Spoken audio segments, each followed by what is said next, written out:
एक बार पुनः स्वागत करते हैं आपके अपने YouTube चैनल ज्ञान संगम पर। तो आज का हमारा टॉपिक बहुत ही महत्वपूर्ण जियोग्राफी का टॉपिक है, जिसमें से भारत की प्रमुख नदियों के बारे में चर्चा करेंगे।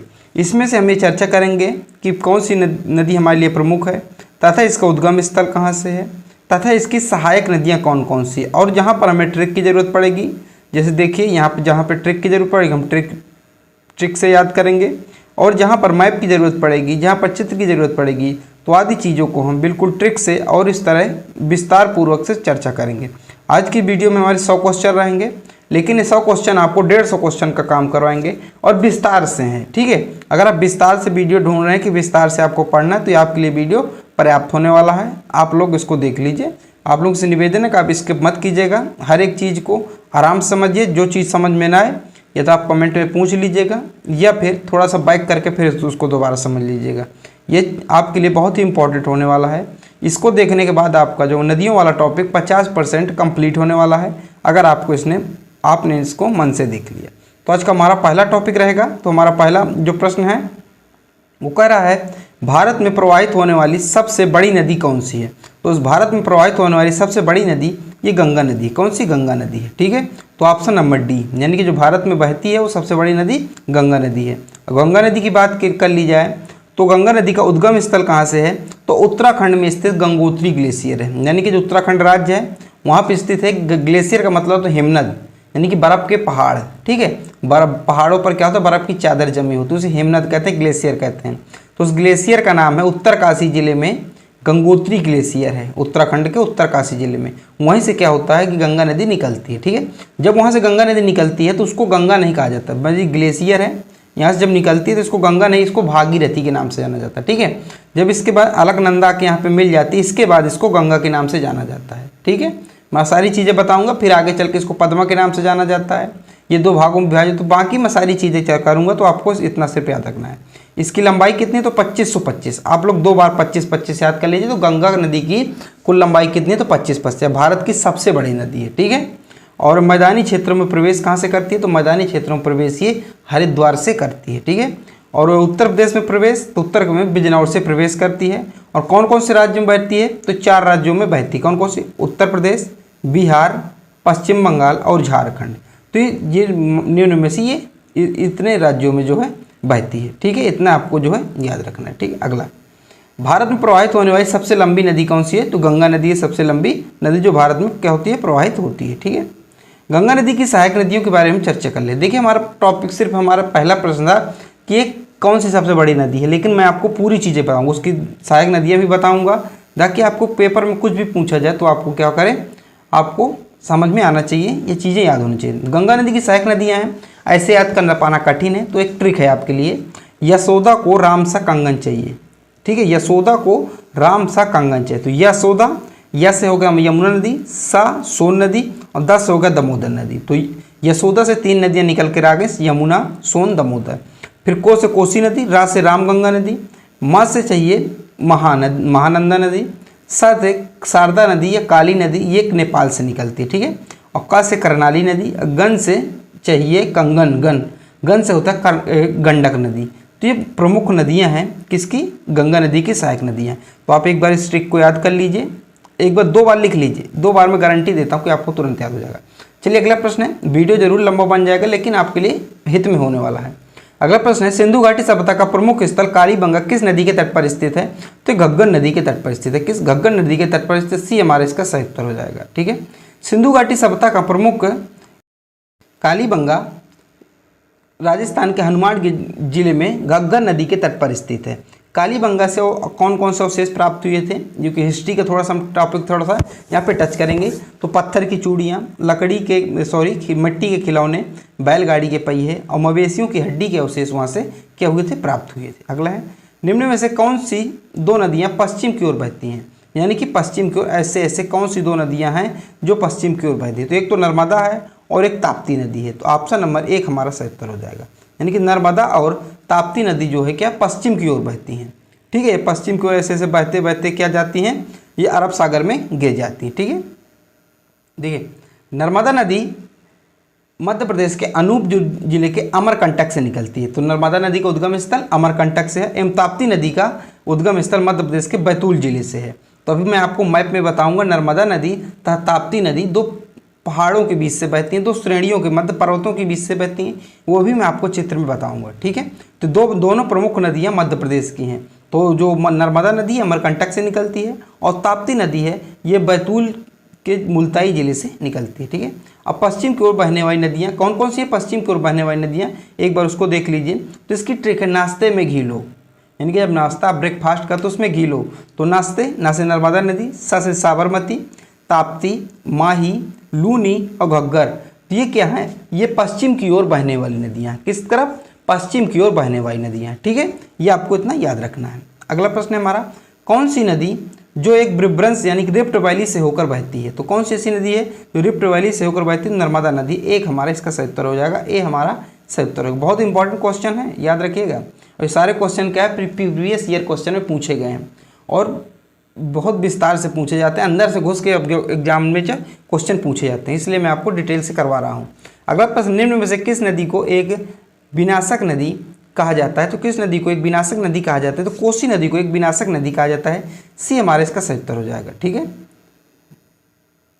बिहार का शोक भी कोसी नदी को कहा जाता है। अगला है, निम्न में से कौन सी नदी यानी कि ज्वारंद मुख नहीं बनाती? ज्वारंद मुख जो कौन सी नदी नहीं बनाती ये आपसे पूछ रहा है, तो इसका सही उत्तर होगा महानदी, ये नहीं बनाती, डी हमारा इसका सही उत्तर हो जाएगा। अगला प्रश्न है, निम्न में से कौन सी नदी डेल्टा नहीं बनाती? तो कौन सी नदी है जो डेल्टा का निर्माण नहीं करती है? तो इसका सही उत्तर होगा हमारा ऑप्शन नंबर डी, ताप्ती नदी जो है डेल्टा नहीं बनाती है। ठीक है, तो डी हमारा इसका सही उत्तर हो जाएगा। डेल्टा किसे कहा जाता है? तो देखिए, ऐसे भूभाग को कहा जाता है जो नदियों द्वारा लाए गए औषधियों के संचय से निर्मित होता है। देखिए ये क्या है? ये ऐसे से नदी बह रही नीला नीला, और ये जो ऊपर का भाग है डेल्टा कहलाता है। तो क्या नीचे नीचे नदी चली जाती है और ये मिट्टी वाला भाग क्या ऊपर ऐसे उठ जाता है। ठीक है, ये डेल्टा कहलाता है। अगला, क्षिप्रा नदी निम्न में से किसकी सहायक नदी है? तो जो क्षिप्रा नदी है ये चंबल की सहायक नदी। किसकी? चंबल की सहायक नदी, तो बी हमारा इसका सही उत्तर हो जाएगा। अगला प्रश्न हमारा, क्षिप्रा के बारे में कुछ महत्वपूर्ण बातें।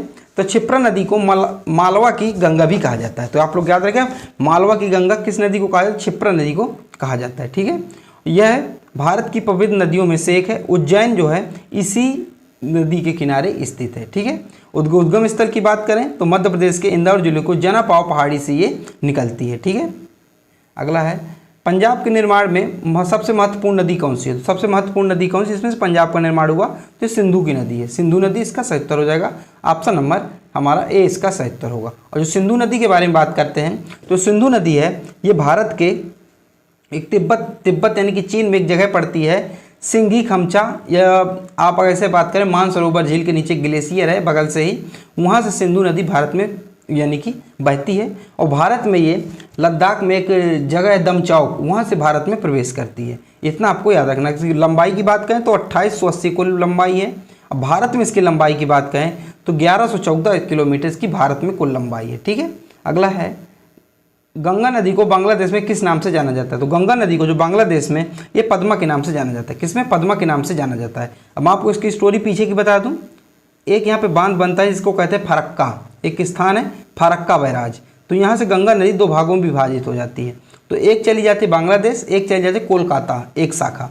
तो बांग्लादेश में पद्मा कहा जाता है, जो कोलकाता जो शाखा चली जाती है, जो उसकी जलधारा चली जाती है, उसे हुगली के नाम से जाना जाता है। तो ये आपको याद रखना है। ठीक है, देखिए यही बातें हैं। यहाँ पे लिखा है, पश्चिम बंगाल के फरक्का नामक स्थान से गंगा नदी दो भागों में विभाजित हो जाती है।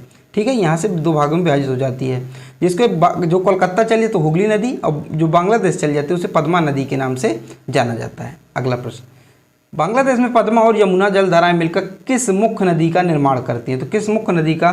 तो मेघना का मुख्य निर्माण करती हैं। यानी कि पद्मा यानी कि गंगा नदी और यमुना यानी कि ब्रह्मपुत्र नदी। यमुना बांग्लादेश में ब्रह्मपुत्र नदी को यमुना कहा जाता है। जब दोनों धाराएं ये मिल जाती हैं तो मेघना का निर्माण करती हैं। अगला है, प्रायद्वीप भारत की सबसे लंबी नदी कौन सी है? तो प्रायद्वीप भारत की सबसे लंबी नदी पूछ रहा है तो गोदावरी नदी है। कौन सी? गोदावरी नदी जो है प्रायद्वीप भारत की सबसे लंबी नदी है। अब प्रायद्वीप भारत का मतलब क्या है? देखिए, मैं आपको पता होगा प्रायद्वीप किसे कहते हैं, लेकिन जिनको नहीं पता मैं आपको बता दूं, प्रायद्वीप ऐसे भाग को कहते हैं जो जल से तीनों ओर से घिरा, तो जल के तीनों ओर से उसे प्रायद्वीप कहा जाता है। तो ये वाला जो पार्ट है भारत का, ये क्या है? प्रायद्वीप कहलाएगा। तो यही जो प्रायद्वीप है इसके भारत की सबसे लंबी नदी आपसे पूछ रहा है, जो मैंने आपको गोदावरी बताया। गोदावरी नदी जो है प्रायद्वीप भारत की सबसे लंबी नदी है। अगर इसके उद्गम की बात करें तो इसका उद्गम जो है त्र्यंबकेश्वर महाराष्ट्र के नासिक जिले से होता है। संबंधित राज्य कौन कौन से जहाँ से बहती है, तो महाराष्ट्र है, छत्तीसगढ़ है, आंध्र प्रदेश है और तेलंगाना है, उड़ीसा है। और ये उपनाम इसका दक्षिण भारत की वृद्ध गंगा या बूढ़ी गंगा भी कहा जाता है। ठीक है, तो दक्षिण भारत की बूढ़ी गंगा इसको कहा जाता है, ये आपको विशेष रूप से याद रखना। अगला है वैनगंगा तथा पैनगंगा किसकी सहायक नदियां हैं, तो इसका सही उत्तर होगा ऑप्शन नंबर 1 गोदावरी, इसका एकदम सही उत्तर हो जाएगा। ठीक है, अगला प्रश्न है पंचगंगा और दूधगंगा किसकी सहायक नदियां हैं, तो पंचगंगा और दूधगंगा कृष्णा नदी की सहायक नदियां हैं, बी हमारा इसका सही उत्तर हो जाएगा। अगला है किशन गंगा किस नदी की सहायक नदी है, तो जो किशन गंगा है ये झेलम नदी की सहायक नदी है, बी हमारा एकदम सही उत्तर यहाँ से हो जाएगा। अगला प्रश्न है कावेरी जल विवाद किन दो राज्यों के बीच है, तो कावेरी जल विवाद है जो ये कर्नाटक और तमिलनाडु के बीच है। किसके किसके बीच, कर्नाटक और तमिलनाडु के बीच है। तो हमारा सही उत्तर क्या हो जाएगा, इसका सही उत्तर होगा सी। अब देखिए सॉरी इसका सही उत्तर क्या होगा, इसका सही उत्तर होगा हमारा डी, कर्नाटक और तमिलनाडु। तो डी हमारा इसका सही उत्तर हो जाएगा। ठीक है, अगला प्रश्न सिंधु जल समझौता कब हुआ था, ये मैं आपको क्वेश्चन थोड़ा डिटेल में पढ़ाऊंगा। ठीक है, सिंधु जल समझौता कब हुआ था, तो सिंधु जल समझौता 1960 में हुआ था। कब, 1960 में हुआ था। बहुत पूछा जाता है, आप लोग याद रखिएगा। ये हुआ क्या था, देखिए कुछ नदियां हैं जो भारत से होकर पाकिस्तान जाती हैं। ठीक है, उनमें से कुछ एक बवाल मचा था, तो पाकिस्तान कहता था कि भारत जो है पानी का ज़्यादा उपयोग करता, हमारी तरफ पानी उन नदियों का नहीं आ पाता। तो विश्व बैंक द्वारा 19 सितंबर 1960 में सिंधु जल समझौता करवाया गया था। ठीक है, भारत और पाकिस्तान के बीच। इस समझौते के समय प्रधानमंत्री जवाहरलाल नेहरू थे और पाकिस्तान की तरफ से कौन थे, मोहम्मद आयूब खान थे।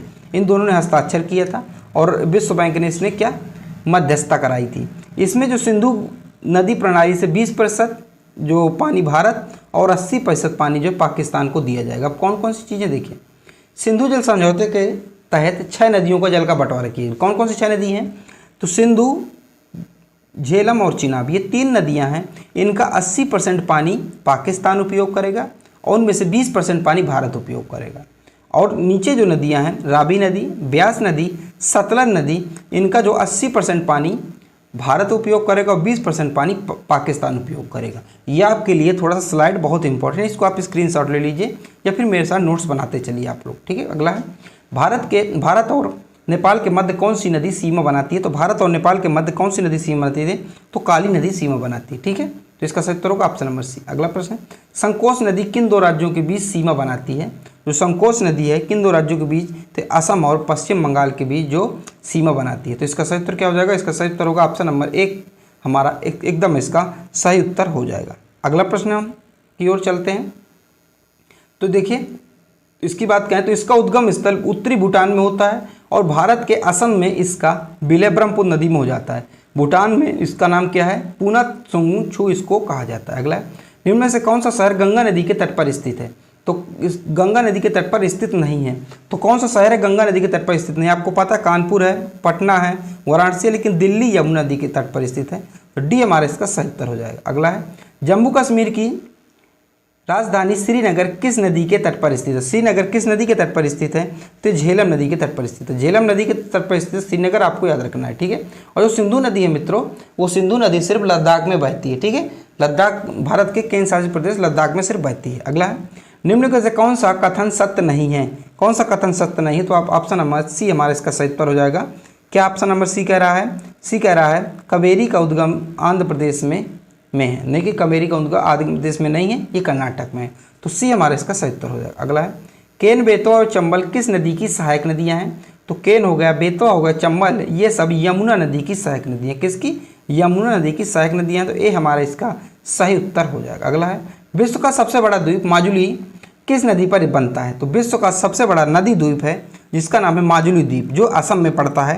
ये किस नदी पर बनता है, तो ब्रह्मपुत्र नदी पर बनता है। किसमें, ब्रह्मपुत्र नदी पर बनता है। तो बी हमारा इसका सही उत्तर होगा। माजुली द्वीप से जुड़ी महत्वपूर्ण बातें आप लोग देख लीजिए कौन कौन सी हैं। तो माजुली द्वीप का निर्माण ब्रह्मपुत्र नदी और उसकी सहायक नदियों के मार्ग बदलने की वजह से हुआ है। यह ब्रह्मपुत्र नदी और सुमनसिरी नदी से घिरा हुआ भाग है। माजुली द्वीप 16वीं शताब्दी के असम के प्रमुख सांस्कृतिक केंद्रों में से एक रहा। माजुली द्वीप विश्व का सबसे बड़ा नदी द्वीप है। आपसे मैं कह रहा हूँ विश्व का सबसे बड़ा नदी द्वीप है। आपसे अगर पूछे विश्व का सबसे बड़ा नदी द्वीप तो आपको बताना है माजुली द्वीप। अगर उसमें से आपको पूछे कि विश्व का सबसे बड़ा द्वीप कौन सा है? नदी आपसे विश्व का सबसे बड़ा द्वीप तो आपको ग्रीनलैंड बताना, जो कि उत्तरी अटलांटिक महासागर में स्थित है, ये आपको याद रखना है, ठीक है। अगला, दुनिया का सबसे बड़ी नदी कौन सी है? दुनिया की सबसे बड़ी नदी कौन सी है, ये आपसे पूछा जा रहा है। तो इसका सही उत्तर होगा नील नदी। क्या होगा? नील नदी दुनिया की सबसे बड़ी नदी है।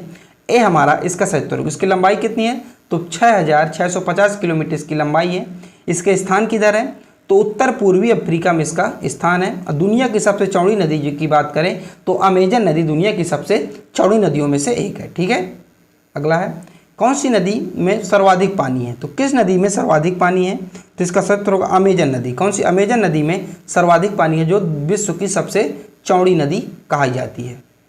अगला है, अमेजन नदी में प्रवाहित होने वाला जल विश्व के नदी का कुल कितना प्रतिशत है? यानी कि अमेजन नदी में जितना जल प्रवाहित होता है विश्व के नदियों का कुल कितना प्रतिशत वहाँ प्रवाहित? तो 20%। यानी कि विश्व की सारी पूरी नदियाँ ले लो और सिर्फ अमेजन नदी ले लो, तो अमेजन नदी में विश्व की सारी नदियों का 20% पानी जो अकेले उसमें बहता है। अगला है, निम्न में से किस नदी का सबसे बड़ा जल ग्रहण क्षेत्र है? तो किस नदी का सबसे बड़ा जल ग्रहण क्षेत्र है? तो कृष्णा नदी का। किसका? कृष्णा नदी का। निम्नलिखित में से कृष्णा नदी का सबसे बड़ा जल ग्रहण क्षेत्र। अगला है, भारत की लवण नाम से कौन सी नदी जानी जाती है? तो भारत की लवण नाम से कौन सी नदी जानी जाती है? तो लूनी नदी जानी जाती है। कौन सी? लूनी नदी जानी जाती है और कच्छ के रण में क्या होती है? समाहित हो जाती है। अगला है, भारत की सबसे लंबी नदी जिसका उद्गम एवं मुहाना दोनों भारतीय क्षेत्र में स्थित है, यानी कि उद्गम भी भारत से होती है और ये मुहाना भी भारत की तरफ है, तो ऐसी कौन सी सबसे लंबी नदी है? तो ये गोदावरी नदी। कौन सी? गोदावरी नदी है, ठीक है। तो बी हमारा इसका सही उत्तर हो जाएगा। गोदावरी नदी जो है प्रायद्वीप भारत की नदी है। अगला है, भारत का सबसे लंबा बांध हीराकुंड बांध किस नदी पर स्थित है? जो हीराकुंड बांध है ये महानदी पर स्थित है। कौन सी? महानदी पर स्थित है। एक हमारा इसका सही उत्तर हो जाएगा। अगर आपसे राज्य पूछे तो उड़ीसा आपको इसका बताना है, ठीक है। तो भारत का सबसे लंबा बांध हीराकुंड बांध उड़ीसा के संबलपुर शहर के पास महानदी के पर बना हुआ है। इसकी अगर लंबाई की बात करें तो 25.8 किलोमीटर इसकी कुल लंबाई है। दुनिया का सबसे लंबा मिट्टी का बांध है, ठीक है। अगला है, भारत का प्रसिद्ध बांध भाखड़ा नागल किस नदी पर बना है या स्थित है? तो इसका सही उत्तर होगा ऑप्शन नंबर डी, सतलुज नदी पर स्थित है। कितना? सतलुज नदी पर स्थित है। चौथा हमारा इसका सही उत्तर हो जाएगा। दुनिया का सबसे ऊंचा बांध टिहरी किस नदी पर स्थित है? तो टिहरी किस नदी पर स्थित है? ये भागीरथी नदी पर स्थित है। किस पे? भागीरथी नदी पर। एक इसका सही उत्तर होगा। आपको याद कैसे रहेगा कि टिहरी दुनिया का सबसे ऊंचा बांध है, ठीक है। विश्व का सबसे ऊंचा यानी भारत का सबसे ऊंचा है, तो टिहरी टी क्या होता है? ऊपर होती है, ठीक है। ऐसे आप लोग याद सकते हैं, ठीक है। अगला है, गोविंद बल्लभ पंत सागर किस नदी पर स्थित है? जो गोविंद बल्लभ पंत सागर ये किस नदी पर स्थित है? बांध है, ये किस नदी पर स्थित है? ये रिहंद नदी पर स्थित है। ये उत्तर प्रदेश में, ठीक है, उत्तर प्रदेश के सोनभद्र में। अगला है, मंदाकिनी एवं अलकनंदा के संगम के स्थल को किस नाम से जाना जाता है? तो इसको किस नाम से जाना जाता है? तो इसको जाना जाता है रुद्रप्रयाग के नाम से जाना जाता है। किसे? रुद्रप्रयाग के नाम से जाना जाता है, ठीक है। अब देखिए इसके बारे में पढ़ लेते हैं, पंचप्रयाग के बारे में थोड़ा सा पढ़ लेते हैं। देखिए, अगर आपसे पूछे देवप्रयाग किन दो नदियों का संगम को कहा जाता है, तो भागीरथी और अलकनंदा के जो संगम होता है इसे कहा जाता है देवप्रयाग, ठीक है। और रुद्रप्रयाग की बात करें तो मंदाकिनी और अलकनंदा जब मिलती है तो उसे रुद्रप्रयाग कहते हैं। और कर्णप्रयाग की बात करें तो पिंडार और अलकनंदा जब मिलती है तो उसे कर्णप्रयाग के नाम से जाना जाता है। विष्णुप्रयाग की बात करें तो धौली गंगा और अलकनंदा जब मिलती है तो उसे विष्णुप्रयाग के नाम से जाना जाता है। तो ये आपके लिए इंपॉर्टेंट रहने वाला है। अगला है, निम्न में से कौन सी नदी तिब्बत में नेपाल चीन सीमा से निकलती है और हाजीपुर बिहार के पास गंगा में शामिल हो जाती है? तो इनमें से कौन सी नदी है ऐसा करती है? तो इसका सही उत्तर होगा ऑप्शन नंबर सी, गंडक नदी इसका सही उत्तर हो जाएगा, ठीक है। अगला प्रश्न है हमारा, भारत का सबसे बड़ा नदी द्वीप नदी मुख किस नदी के मुख पर स्थित है? यानी कि सबसे बड़ा नदी मुख किस नदी के मुख पर स्थित है? तो इसका सही उत्तर होगा ऑप्शन नंबर ए, हुगली नदी। इसका सही उत्तर क्या? हुगली नदी, जो कोलकाता जो हुगली नदी के किनारे स्थित है। और हुगली नदी गंगा नदी की एक ही शाखा है जो कोलकाता में चलती है, उसे हुगली के नाम से जाना जाता है। अगला, मध्य प्रदेश में गांधी सागर बांध किस नदी पर स्थित है? जो मध्य प्रदेश में गांधी सागर बांध है चंबल नदी पर स्थित है। किसमें? चंबल नदी पर स्थित। दूसरा हमारा इसका सही उत्तर हो जाएगा, ठीक है। अगला प्रश्न है, निम्न में से कौन सी नदी जम्मू कश्मीर में प्रवाहित नहीं होती? तो कौन सी नदी है जम्मू कश्मीर में प्रवाहित नहीं होती, आपको बताना है। इसका सही उत्तर होगा सिंधु नदी।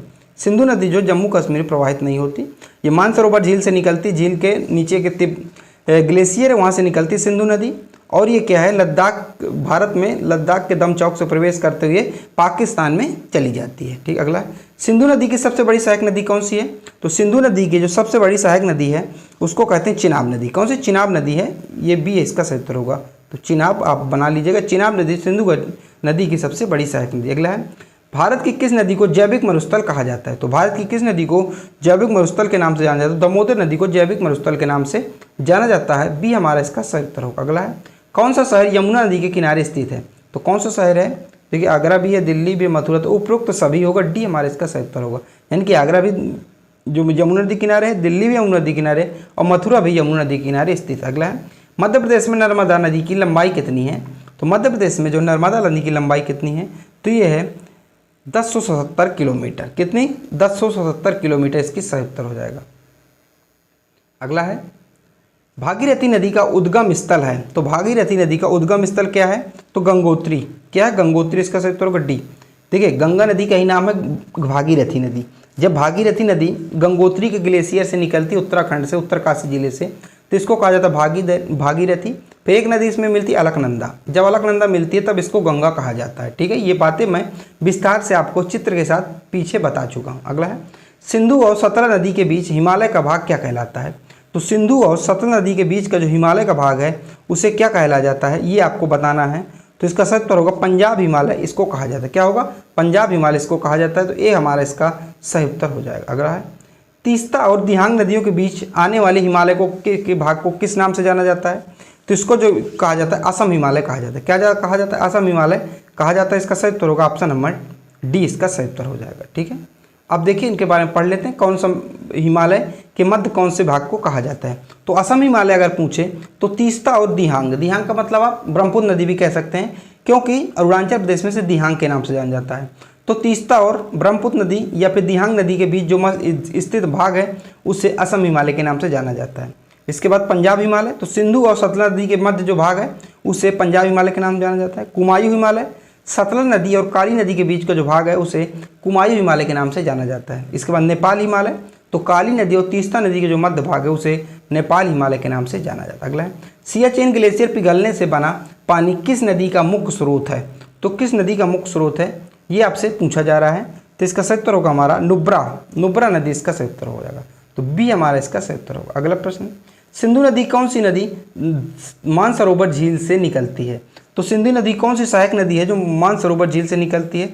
तो सतलज नदी। कौन सी? सतलज नदी। ऑप्शन नंबर जो हमारा इसका सही उत्तर होगा सी, हमारा इसका सही उत्तर हो जाएगा। अगला है, कौन सी नदी काजीरंगा नेशनल पार्क से होकर गुजरती है?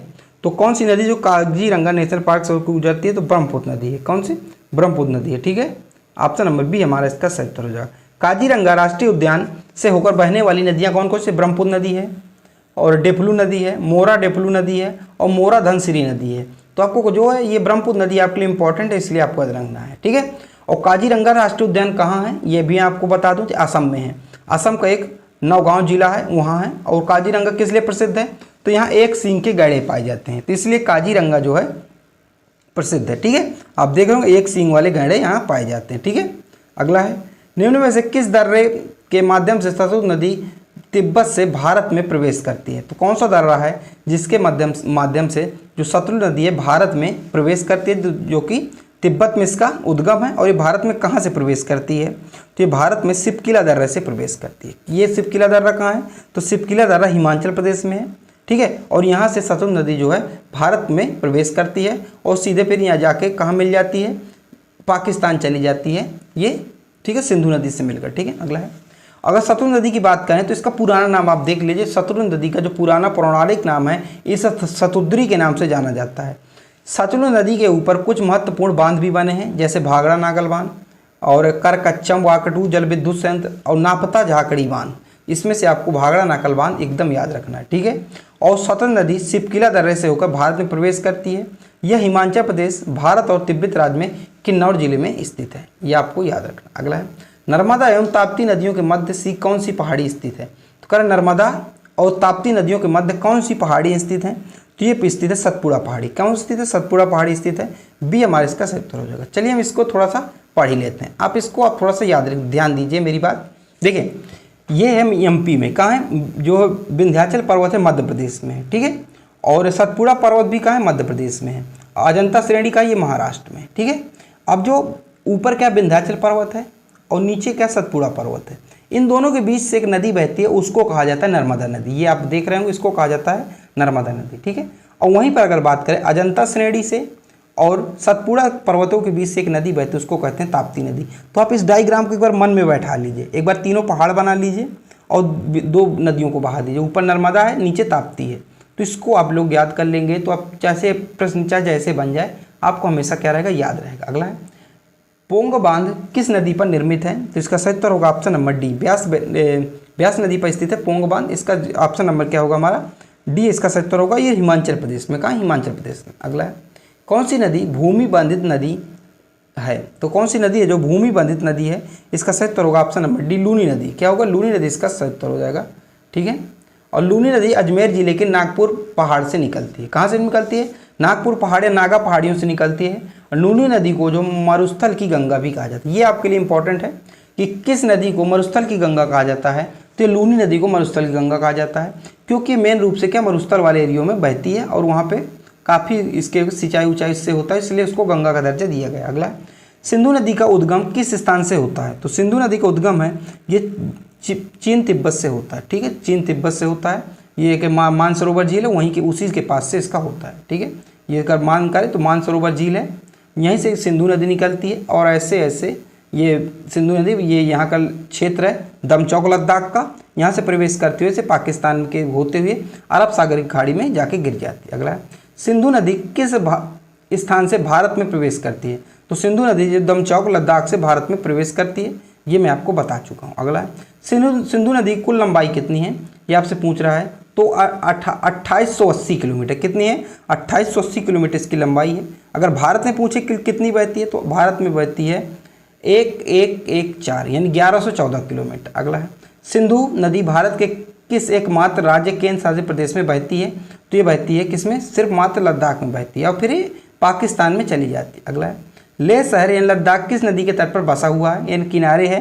तो इसका सही उत्तर होगा, इसका सही सिंधु नदी के किनारे है, क्योंकि यहाँ पर सिर्फ एक नदी मुख्य रूप से बहती है, उसका नाम है सिंधु नदी। अगला है, सिंधु नदी भारत में बहने के बाद किस स्थान पर पाकिस्तान में प्रवेश करती है?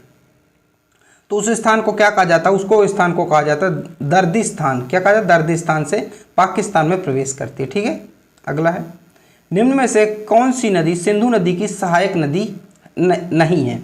तो कौन सी नदी है जो सिंधु नदी की सहायक नदी नहीं है? देखिए, रावी है, रावी है, सतलज चिनाब है, लेकिन यमुना नदी गंगा नदी की सहायक नदी है, ना कि सिंधु नदी की। ठीक है, और सिंधु नदी की प्रमुख सहायक नदियाँ देख लीजिए, चेलम, ब्यास, सतलज, चिनाब, रावी, श्योक इसकी प्रमुख नदियाँ हैं।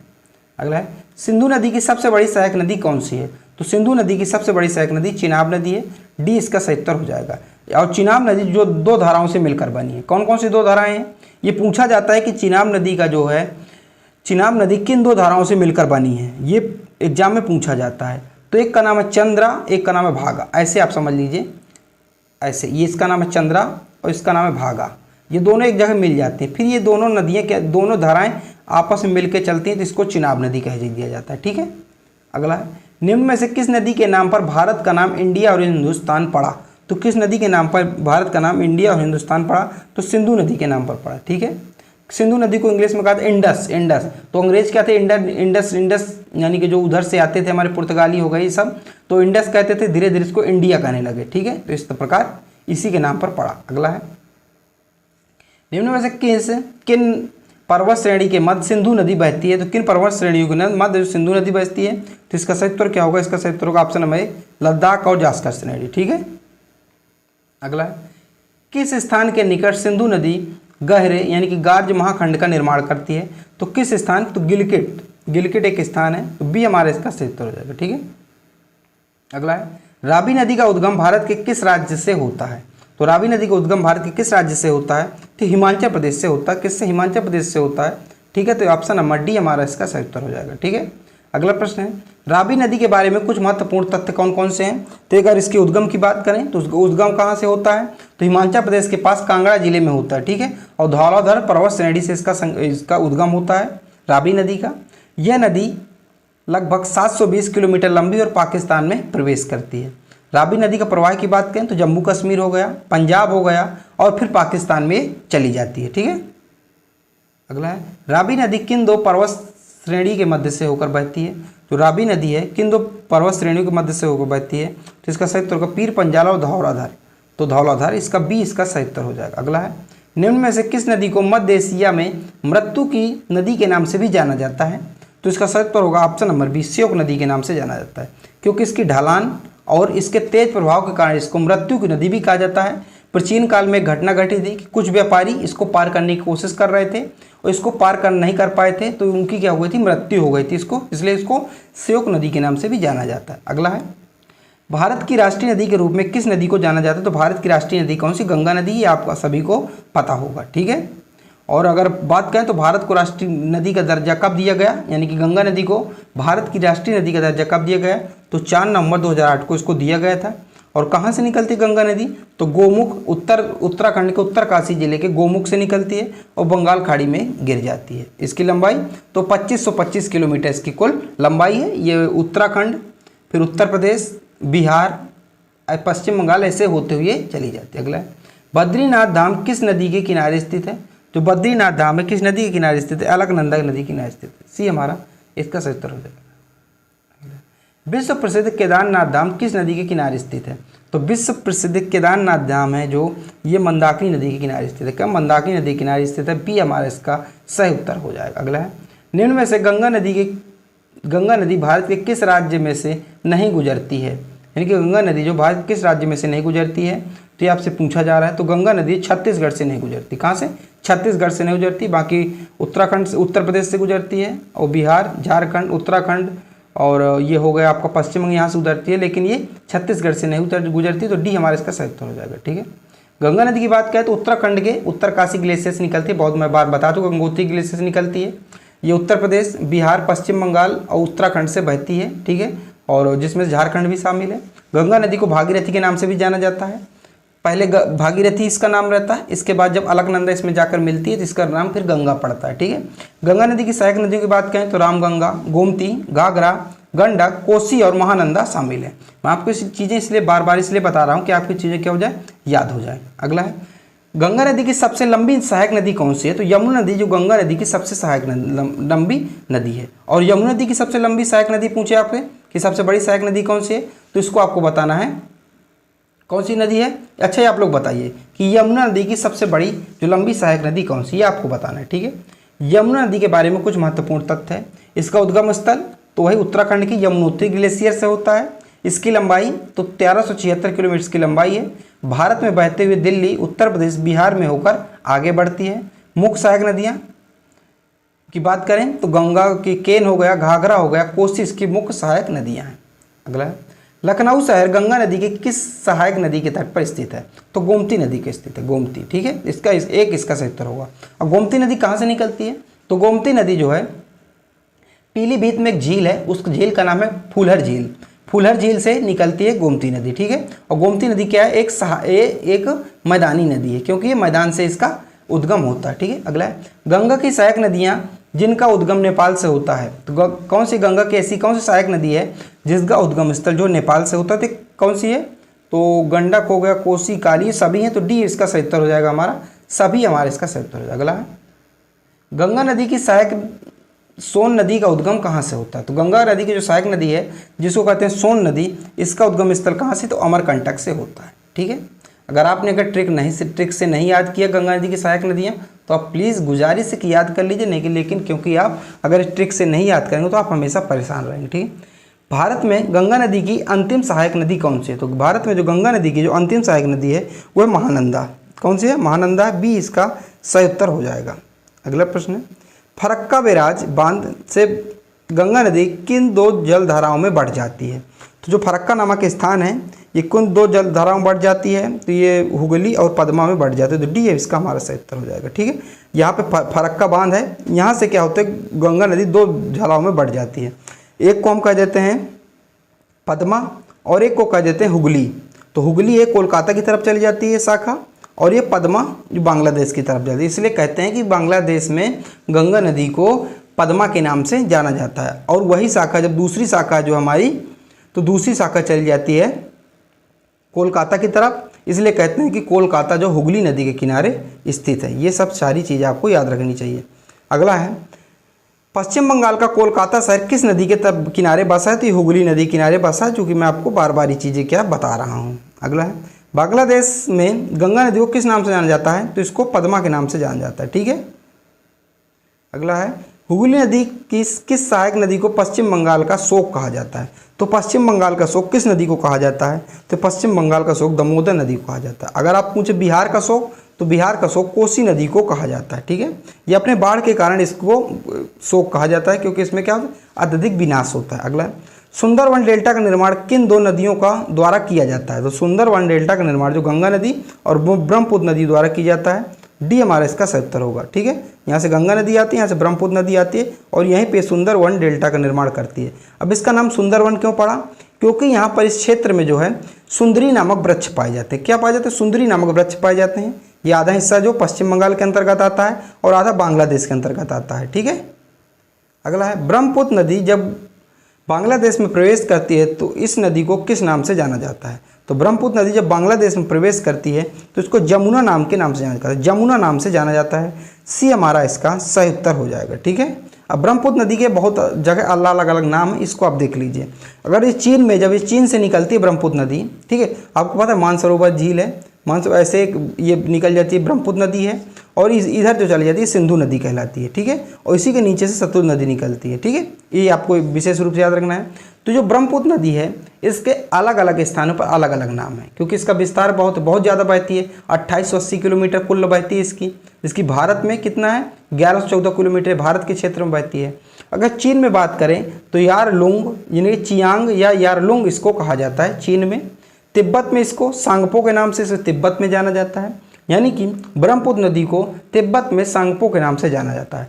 अरुणाचल प्रदेश में ब्रह्मपुत्र नदी को देहांग के नाम से जाना जाता है, देहांग दिहांग। ठीक है, असम में इसे ब्रह्मपुत्र के नाम से ही जाना जाता है। बांग्लादेश में इसे यमुना के नाम से जाना जाता है। किसमें? यमुना के नाम से जाना जाता है। ये आपके लिए याद रखना है। अगला है रेल और सड़क पुल यानी कि बोगीबिल पुल किस राज्य में स्थित है? तो बोगीबिल पुल है किस राज्य में स्थित है? तो ये स्थित है असम में स्थित है। कहाँ स्थित है? असम में स्थित है। आपको याद रखना है, आप चित्र में देख सकते हैं। ठीक है, अगला है निम्न में से कौन सा शहर ब्रह्मपुत्र नदी के तट पर बसा है? तो कौन सा शहर है? देखिए गुवाहाटी, ये भी असम का है। डिब्रूगढ़ असम, तेजपुर, ये सब कहाँ है? ये ब्रह्मपुत्र नदी के तट पर स्थित है। डी हमारे इसका सही उत्तर हो जाएगा। अगला है भारत का सबसे लंबा सड़क पुल किस नदी पर बना है? तो भारत का सबसे लंबा जो सड़क पुल है किस नदी पर बना है? ये लोहित नदी पर बना है। और लोहित नदी कहाँ है? ये असम में। कहाँ है? असम में है। तो बी हमारा इसका सही उत्तर हो जाएगा। ठीक है, अगला प्रश्न है सिंधु नदी जल समझौते के अनुसार भारत सिंधु तंत्र का कितना प्रतिशत जल उपयोग करेगा? तो 20%। ये पहले मैं आपको पूरी चीज़ें बता चुका हूँ कि 6 हुआ था। ये देखिए, ये मैं फिर बता रहा हूँ कब हुआ था सिंधु जल समझौता। तो 19 सितंबर 1960 को हुआ था। उस समय भारत के प्रधानमंत्री थे पंडित जवाहरलाल नेहरू, और जो पाकिस्तान की तरफ से आए थे समझौता करवाने, उनके राष्ट्रपति का नाम था मार्शल मोहम्मद आयूब खान थे। और विश्व बैंक ने इसकी क्या थी? मध्यस्थता कराई थी। और सिंधु नदी प्रणाली से 20% पानी पाकिस्तान, 80% पानी 20% भारत और 80% पानी पाकिस्तान उपयोग करेगा। अगर आपको ये चीज़ समझ में नहीं आ रही है तो आप थोड़ा सा पहले का वीडियो देख लीजिए। पहले का वीडियो का मतलब है आप थोड़ा सा 50 क्वेश्चन के अंदर यानी कि 30-35 नंबर पे एक क्वेश्चन है जिसमें मैं डिटेल्स इसको बताया, आप उसको देख लीजिए। अगर आप शुरू से वीडियो देख रहे हैं तो आपको चीज़ें समझने में दिक्कत नहीं होगी। ठीक लग रहा है? पाकिस्तान द्वारा सिंधु जल समझौते के अनुसार सतलुज नदी, ब्यास और रावी नदी का कितना प्रतिशत पानी उपयोग करेगा? तो पाकिस्तान कितना प्रतिशत पानी उसका उपयोग करने वाला, ये आपसे पूछा जा रहा है। तो इसका सही उत्तर होगा 20%। कितना? 20%। यानी कि देखिए सतलुज नदी, ब्यास नदी और रावी नदी, कौन सी? सतलुज नदी, ब्यास नदी और रावी नदी, इन 3 नदियां हैं जो इनका जो 20 पानी है 20% उपयोग जो पाकिस्तान करेगा और 80% पानी जो भारत उपयोग इसका करने वाला है। ठीक है, अगला है दूध सागर जलप्रपात किस राज्य में स्थित है? ये आपसे पूछा जा रहा है। दूध सागर जलप्रपात किस राज्य में स्थित है? गोवा में स्थित है। कहाँ है? गोवा में स्थित है। क्यों इसको दूध सागर कहा जाता है? देखिए जब ये बहता है तो ऐसा लगता है कि दूध बह रहा है। ठीक है, और ये घूमने के लिए अच्छी एक जगह मानी जाती है। अगला है कृष्णा नदी जल विवाद किन 2 राज्यों के बीच है? तो कृष्णा नदी जल विवाद किन 2 राज्यों के बीच है? तो ये है ऑप्शन नंबर आंध्र प्रदेश और कर्नाटक के बीच है। ठीक है, तो ये हमारे यहाँ से सही उत्तर हो जाएगा। अगला प्रश्न है प्रायद्वीप नदियों की लंबाई के अनुसार कौन सा सही घटता क्रम है? तो कौन सा सही घटता क्रम है ये आपसे पूछा जा रहा है। तो इसका सही उत्तर होगा ऑप्शन नंबर 1 गोदावरी, कृष्णा और नर्मदा महानदी। ठीक है, लंबाई के अनुसार इससे बात की जा रही है। अगला है, इडुक्की परियोजना का संबंध किस नदी से है? तो जो इडुक्की परियोजना है इसका संबंध जो है पेरियार नदी से। किस नदी से? पेरियार नदी से। तो सी हमारा इसका सही उत्तर हो जाएगा। कौन सा उत्तर होगा? सही, सी उत्तर इसका सही उत्तर होगा। पी कहाँ है? ये केरल में है। ठीक है, अगला है, केरल राज्य की सबसे प्रमुख नदी कौन सी है? तो केरल राज्य की सबसे प्रमुख नदी निम्न में से पेरियार नदी। कौन सी? पेरियार नदी है। ठीक है, बी हमारा इसका सही उत्तर हो जाएगा। ठीक है, अगला है, भारत के पश्चिम की ओर बहने वाली सबसे लंबी नदी कौन सी है? जो भारत के पश्चिम की ओर, ऐसे ऐसे पश्चिम की ओर बहती है, तो सबसे लंबी नदी कौन सी है? तो ये नर्मदा नदी है। कौन सी? नर्मदा नदी है। बी हमारा इसका सही उत्तर हो जाएगा। अगला प्रश्न है हमारा, अरब सागर में गिरने वाली भारत की सबसे लंबी नदी कौन सी है? जो अरब सागर में गिरती है, तो इसका सही उत्तर होगा हमारा नर्मदा। कौन सी? इसका सही उत्तर क्या होगा? अरब सागर। तो इसका सही उत्तर होगा नर्मदा नदी। क्या होगा इसका सही उत्तर? नर्मदा नदी अरब सागर में गिरने वाली भारत की सबसे लंबी नदी है। ठीक है, यहाँ से निकलती है और अरब सागर में से गिर जाती है। आपको पता होगा इस साइड का क्या, इसे अरब सागर कहा जाता है, इसके नीचे का मध्य सागर, सॉरी हिंद महासागर, और इधर बंगाल की खाड़ी, यहाँ इसे कहा जाता है। अगला, गुजरात का काकापारा परमाणु संयंत्र किस नदी के किनारे स्थित है? तो किस नदी के किनारे स्थित है? ये ताप्ती नदी के किनारे स्थित है। किसका? ताप्ती नदी के किनारे स्थित है। डी हमारा इसका सही उत्तर हो जाएगा। अगला है, निम्न में से कौन सी नदी कच्छ के रण में लुप्त हो जाती है? तो कौन सी नदी जो कच्छ के रण में लुप्त हो जाती है? इसे सही, इसका सही उत्तर होगा लूनी नदी है, जो कच्छ के रण में लुप्त हो जाती है। इसे जो मरुस्थल की गंगा भी कहा जाता है, ये भी मैं आपको बता चुका हूँ। तो जो हमारे थे 100 क्वेश्चन मैंने आपको पूरे करवा दिए, अब विथ डिटेल पूरे करवाए हैं, और ट्रिक के माध्यम से भी मैंने इसको बताने की आपको भरपूर कोशिश की है कि आपको चीज़ें जो है लंबे समय तक याद रहें। ट्रिक और इमेज एक ऐसी चीज़ होती है जिससे आपको चीज़ें लंबे समय तक याद रहती हैं। इसमें मैंने दोनों चीज़ों का प्रयोग किया है, और विस्तार में भी अगर कहें तो तीनों चीज़ों को प्रयोग किया है। तो चलिए मिलते हैं अगले वीडियो पर, जब तक के लिए जय हिंद।